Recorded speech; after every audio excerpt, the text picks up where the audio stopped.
Listen, man, the best part of the playoffs, in my personal opinion, the best part of the postseason is how do you respond from adversity after you come out flat the previous game.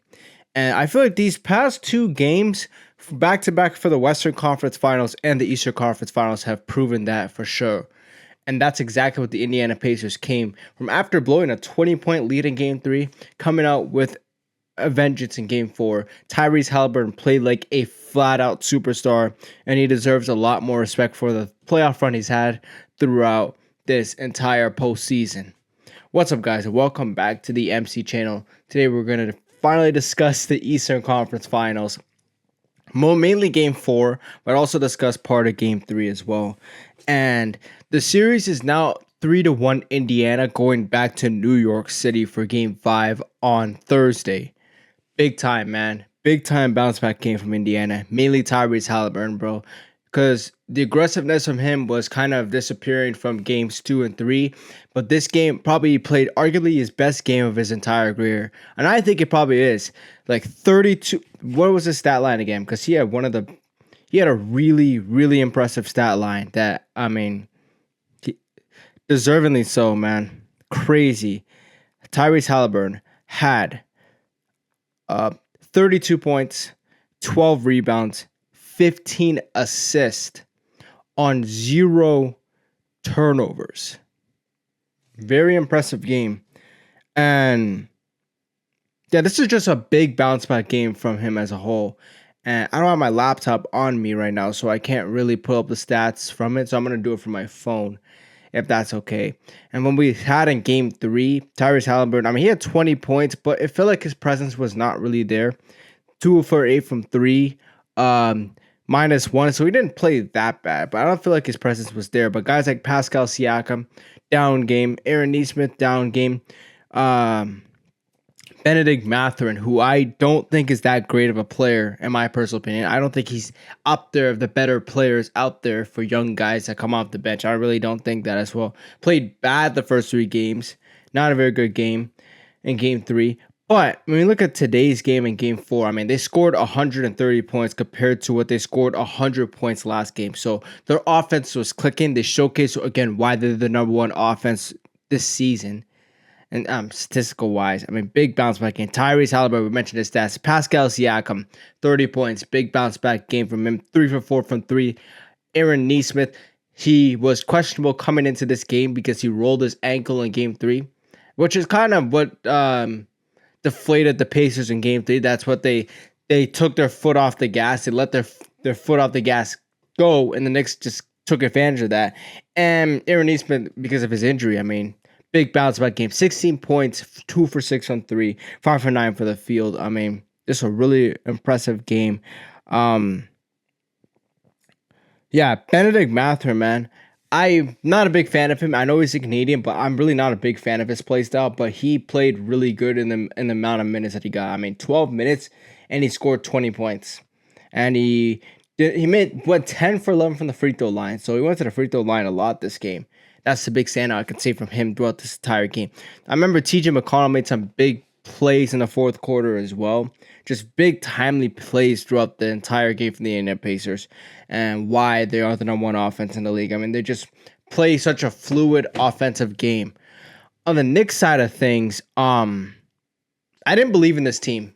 I really did not believe in this team because, I mean, the Pistons series, I mean, the Pistons were inexperienced their first time around that core. And then when they played the Celtics, I mean, that was more on how the Celtics lost over how the Knicks won. I mean, the Knicks, super impressive game plan scheme on them, but the Celtics also missed a lot of shots. And we saw in games three and games five and a little bit of game four that they're still the better team over the Knicks. But I mean, to be fair, I think that's the best team the Celtics seen throughout their entire championship run at that core, and then going into this year's playoffs, even though they're eliminated technically. But when I said that when they went up to play Indiana, people kind of dismissed the Pacers for very weird reasons. I mean, for number one, I mean, the fact that the Knicks eliminated the Celtics is obviously a big deal. When you eliminate the defending champs, that's a big deal. It kind of overlooks the other teams run to the conference finals. I mean, we saw that last year where I kind of underestimated the Dallas Mavericks. when they beat the Timberwolves. Man, I underestimated that. I'll give myself that. I underestimated Denver a bit. Not that much. I still thought Denver was gonna beat the Lakers, but like I underestimated Denver a little bit in 2023 when they went up against the Lakers. Um, Things of that nature. So I did not underestimate the Dallas Mavericks in 2022. I knew Golden State was going to beat them. Golden State was just has the full ass experience, bro, for sure. But it's kind of similar to last season with the Indiana Pacers. I mean, with the Mavs and the Timberwolves, where the Mavs just had a better offensive game plan. They had a better defensive game plan, and they were able to execute when their opponent was not playing well. I feel this is more on how the Knicks are playing than more how the Pacers are doing. Don't get me wrong, what the Pacers are doing is super impressive, but with the Knicks, I mean, you have the tools right there. You have the tools right in. My thing just stopped recording, but let's say this: you have the tools right in front of you. You have a, let's say you have a saw. You have a, let's say there's just, actually no, I'm gonna say this. There's just one company that needs to build something. There's another company that needs to also build something. One company has pretty much all the material that's useful, hammer, nails, screwdrivers, saws, drills, all that stuff, all that things of that nature. And the other team all has very limited sources, so not have a super complex screwdriver or a hammer drill or something like that, things of that nature. So they just have basic material that they need.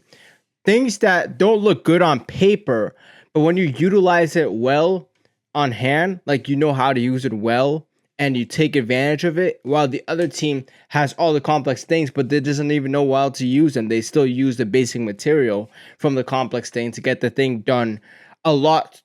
They should get it done a lot faster, but they do it a lot slower compared to the other guy who actually, they have various limited sources that they have, but they get it done a lot quicker. That's pretty much what I'm trying to summarize with the Pacers and Knicks series as a whole.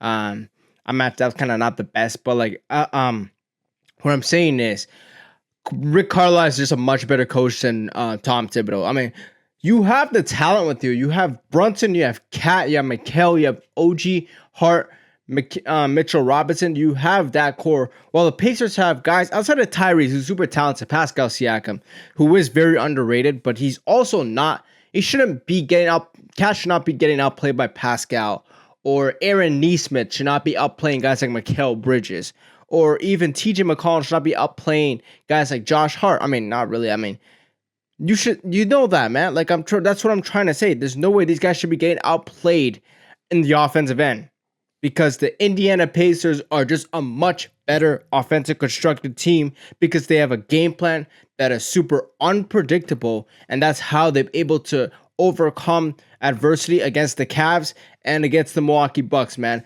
There's no way that people said outside of the media saying that there's no way this Pacers team beat the Bucks and Cavs in 5 games, because they have a game plan, they play as a team, and their offense and defense is clicking at the right time. This Knicks team plays superhero ball. Their offense is super predictable. There's no way it should be like this when you have 2 of the better players in the entire league. The 2 all-star starters should not be playing this bad. I mean, they're playing fine. I mean, Cat has been playing a lot better recently, but like, they should not be playing this bad. They should not be down 3-1, especially with the talent they add. Adding Mikal Bridges last offseason. Getting OG Anunoby to a max extension. I mean, not a max extension, but like an extension contract. Retaining Mitchell Robinson, retaining Josh Hart, retaining Deuce McGrath. Tibbs, the thing about Tibbs, man, is just the reputation he has of just being this coach that took the Chicago Bulls to a 60-win team with the MVP and Derrick Rose, or things like having the '08 Celtics win the championship. I mean, that's obviously on your resume. That's obviously a pro on your resume, but you really that's just an on paper thing. I mean, look at the Chicago Bulls. They lost every game after game 1 in the conference finals. Overplayed Derrick Rose in the 2012 playoffs where he tore his ACL, Getting outsmarted by the Cavs in 2015, man. The Timberwolves situation with Jimmy Butler, man, got fired in that year. I remember that. But him going to the Knicks in 2021, Very impressive they got to the playoffs, but lost in 5 games. It maybe has to do with Julius Randle's play, but also how you're able to sustain Trae Young and the Hawks. There's no way that Atlanta Hawks team should be able to beat you like that.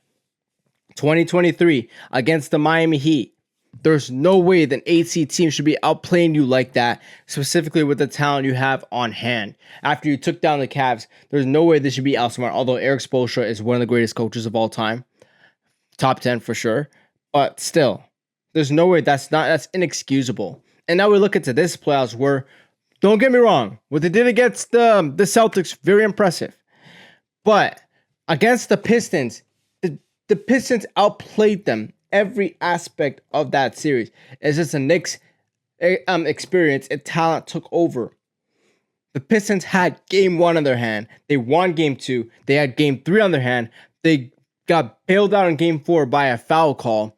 Game 5, they got outplayed. Game 6, I'll say they got game 6. I feel like that's the game that they won over the Pistons. But still, the Celtics series, yeah, people want to mention Jason Tatum, but also the Celtics also, that's on them, man. They missed a lot of shots. How they're able to convert their shots. They also blew 2 back-to-back 20-point leads. And then this series, man, where, game 1, that's tough. That's really tough. But also, game 2 was also really inexcusable that you did not bounce back. Game 4, super simplistic. This brother, who has a notorious notion of not playing his bench guys, not having faith in his bench guys, decides to randomly play bench players. DeLon Wright, Landry Shamet, randomly got minutes, man. Although they were more effective than I thought they would be. Precious Achiuwa got 2 minutes. They were still not great. It's still not working at all. Does not defeat the purpose that, he started Mitchell Robinson over Josh Hart, which, yeah, Mitchell Robinson is actually really good, but I don't know if that was the right decision. You got to do anything to win, man. But you also got to just kudos to the Pacers, man. Just got to kudos to them. Tyrese Halliburton, bro. I said after the Heat got eliminated, I said I'm going to cheer on the Pacers because that's probably my second. I wanted Detroit to still win. I would have said Detroit probably my second favorite team. But after that, I would have probably gone the Pacers or the Bucks. The Bucks, Giannis got eliminated, so I had to cheer on the Pacers in the Eastern Conference, man. And it was satisfying to see them take down Cleveland because that Cavs team, Darius Garland as a whole, I don't know what he was thinking when he said all that. You have done nothing at all in the postseason. You should not be saying that kind of stuff. Pacers, gentlemen, swept them. Now they're up 3-1 against the Knicks, man. And I'm not saying I absolutely despise the Knicks like I hate the Celtics, but at the same time, it's also very satisfying to see that after Knicks fans were essentially saying the series is over after they just beat the Celtics. And after they even got last game saying they're going to win in 6 games, which is just absolutely hilarious because we are ignoring what the Indiana Pacers have done after a loss throughout the entire playoffs. And I saw something that was compared to the Dallas Mavericks 2011 run where it's similar. It's really similar. I will say that's very similar where they have been the underdog outside of the first round because that Bucks team is kind of bad. They've been the underdog against the Cavs, underdog against the Knicks, and they took down the number 1 seed, the 60-win Cavs team in 5 games. Similar to how the Dallas Mavericks took down the defending champs. Very impressive game. Game 4s, they're very similar. They were both super high blowout games. This series, the Knicks team that was the favorite against the Indiana Pacers. The Knicks team that should be in the finals potentially could take them down in 5. I'll say the Knicks get game 5. I'll be so surprised if the Knicks actually lose game 5 in New York. I think they got to play with a sense of urgency and they lose game 6 in Indiana, in my personal opinion. And now we look at potentially what can happen in the NBA Finals. I'm not going to say it's the exact same, but you're playing an Oklahoma City Thunder, who is a heavily title favorite after what they did in Game 4 against Minnesota. And, man, it's going to be crazy if they actually achieve that. I'm not going to lie. That's one of the greatest playoff runs in NBA history. I'm not lying to you guys. But who knows? People say it's not going to be the same, but I feel like there's just nostalgia getting to the best of people. But I already talked about that yesterday, so I don't want to mention it again. But Really impressive what the Pacers have done, man. And it's crazy that this is TNT's final NBA conference finals, or just coverage as a whole. Where, I mean, TNT honestly is just super mixed for me because of one hand, I really do like how they coverage basketball. I really do like it. I like how the box score is super simplistic in the corner. That's what I like more than what ESPN does with the amount of graphics they have on the court. And I mean, Kevin Harlan is probably my favorite commentator of all time. Either him or I really can't think of anybody else. I mean, I'm also thinking about NFL as well. I really can't think of anybody. Maybe the guy that does Sunday Night Football has a debate. Marv Albert is actually really good. I mean, he got worse when later in his career, but he's actually really good for the most part. Jim Knotts, I actually do like him. It's just he's partnered with Tony Romo, and Tony Romo is just he's not annoying. He's just really weird. He's just really weird, man. Um, yeah, yeah, I'll say that. Al Michaels is all right. Mike Breen, like I said, mentioned yesterday, he's pretty overrated. I'm not gonna lie, he's kind of boring. He's a boring personality. Outside of a few catchphrases that he says, which are super overused, I think he's pretty much a boring person. Um, the rest of the TNT guys, I mean, I set up Iron Eagle are kind of forgettable. So, some of the ESPN people are kind of forgettable. So Mark Jones is fine. Um, yeah, I'm really gonna miss that because they're not covering the NBA Finals, and we're stuck with Mike Breen. And no disrespect to Mike Breen, but honestly, he's just super boring. Like he's just really boring. After if a game is not very close, he's just really boring. Kevin Harlan keeps you on your feet like literally all the time. Where like I was watching both these games, and technically last game 4 was more closer than this game 4. And I feel like I was more paid attention to this game because it's like Kevin Harlan just keeps you on your feet to where Mike Breen is just a snooze fest. If anything, Doris Burke was actually way more funnier than Mike Breen. I'm not gonna lie. People hate on Doris Burke. I think she is overhated. I think she actually does a pretty good job at her job. But the thing is that she just says things like free throw merch, and that's really funny. Where Kevin Harlan just keeps you on your feet. I mean, that one line he said in game 2, I think, where it was actually insane. I'm not gonna lie. I'm not gonna mention it, but y'all can look that up. But still keeps you on your feet. Reggie Miller, I mean, people hate on Reggie, but like I said last episode, great chemistry between him and Kevin Harlan, man. That's gonna be missed next year. Stan Van Gundy, I think he's going to Amazon, so he's gonna be with Kevin Harlan. He'll be back next season. I mean, it's gonna be weird seeing Reggie not with Harlan, but like it's time for a change. That's what they're trying to say. But also it's like the inside guys. So that's where I really start complaining about TNT. And it mainly happened with the All-Star weekend, where the All-Star weekend is actually abysmal. Like this All-Star weekend is actually one of the worst All-Star weekends of all time. And it's not because of the basketball on the court stuff, it's really just more on the TNT product as a whole. Mainly the inside guys, where Shaq has admitted he does not watch basketball. Charles Barkley hates on the newer generation, randomly hates on the Lakers for no reason. I mean, when the Lakers were good, he was starting to hate on them. And it wasn't warranted at the time because the Lakers were actually really good. I mean, now you can say that. I mean, they were the worst team, and Minnesota was just a better team. It's just they traded for Luka, and that's it. They lost all their defense. They lost all their big men, but that's for another video, anyways. But yeah, man, it's just the inside guys are just super weird to me, and the fact that they're gonna go to ESPN next year. I mean, it's okay. I'd rather have them than the NBA countdown crew. I mean, that countdown crew kind of sucks. I'm not gonna lie, it's pretty bad. All 4 of them are really bad. I mean, Bob Myers is probably the only good one I could say, and Mike Malone also did a pretty good job. But the other guys are just they can go, man. They can go. We can do with somebody new. But like I said before, I really wish that we can get like a mix up like the NFL does, where they have one platform cover the NBA Finals. I mean, NBC 1 year, Prime 1 year, ESPN/ABC 1 year. I mean, heck, they can throw one more broadcast in. I mean, I wish TNT was probably back, but it is what it is, man. But yeah, I'm really gonna miss TNT. I mean, hopefully this gets extended to 6 games. I was hoping for a 7-game series between this rivalry that's happened throughout the course of NBA history. I mean, started back in the 90s with Ewing and Reggie, to Allen Houston and those guys, to the modern era with to the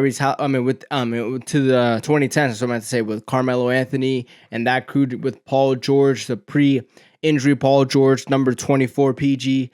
Indiana Pacers against the Carmelo Anthony Knicks. That was the best Knicks team in Melo's era. And then we get to this era where it's like the Jalen Brunson New York Knicks with Tom Thibodeau against the Tyrese Halliburton Indiana Pacers, man. And the Pacers have pretty much had their number the past few years. And I prefer the Pacers. I don't have any animosity to the Pacers as a Heat fan. As many times we met them in the playoffs, I actually do not hate the Pacers. I actually really like the Pacers. I've always liked the Pacers. Outside of that 1 year where bubble, that was kind of weird. I mean, Victor Oladipo, I liked him when he was on the Pacers. I really miss Indiana Pacers Victor Oladipo. Not saying that he's better than Tyrese Halliburton. What Tyrese is doing is just on another level. But like, imagine Pacers Indiana and Victor Oladipo with Tyrese Halliburton, bro. Do you know how crazy that offense is? Plus Vic's defense. That's like, man, bro.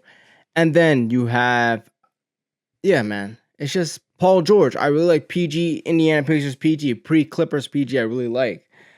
But yeah, crazy that this rivalry still extends in modern day NBA history. I mean, we saw the Tyrese Halliburton choke in Game 1, where I mean he's proven that he deserves all the right to say that. I know Knicks fans are just talking about all the Knicks won the series time. Reggie Miller did that, but like, it's not the same. It's a different series, first of all, and second of all, he deservedly so, because y'all blew a lead. Y'all didn't do that in Game 3, so that's that. But anyways, that's gonna be it for this video, man. Pacers in 6. I said Pacers in 6 the original start of the series, and I hope I continue with that. And I said Thunder in 6 in the conference finals. I mean, I switched on my prediction. I had Minnesota winning the series, but then I switched it back to OKC after they beat Denver. And now it's like I had Thunder in 6, and it might be Thunder in 5. It might be Pacers in 5. I could be wrong. It could be Pacers in 7. It could be Pacers in 6. It could be, anything can happen in the NBA modern day. So, yeah, man. I'll see you guys tomorrow where we have Game 5 of the Western Conference Finals, man. So take care, y'all, and goodbye.